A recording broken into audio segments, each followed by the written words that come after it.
So, session 1, how do you like to be managed or how do you like to be led?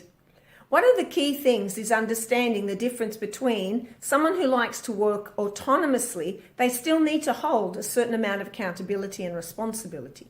So it's all very well for when you ask that question of people, how do you like to be managed or led, that they say, I like to be left alone, I like to be autonomous. There's a very big difference between delegating and delegating effectively or delegation through abdication.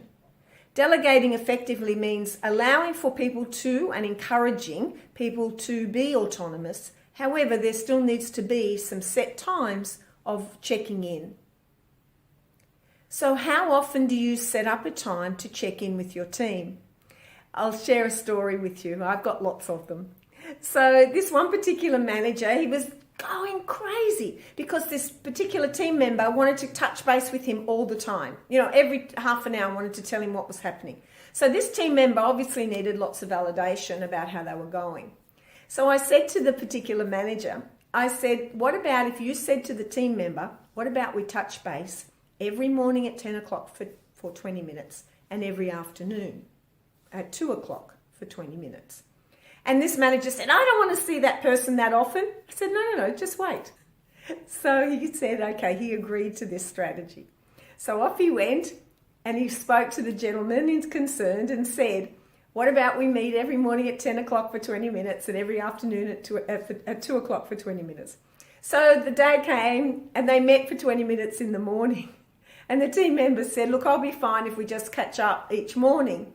And then the team member said, look, I'll be fine if we just catch up every second morning. And so in the end, the team member actually decided that they really only needed to catch up twice a week.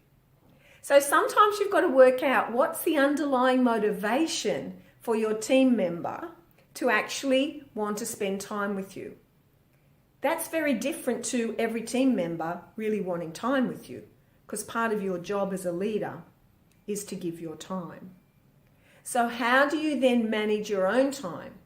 It comes back to this whole concept of open door policy.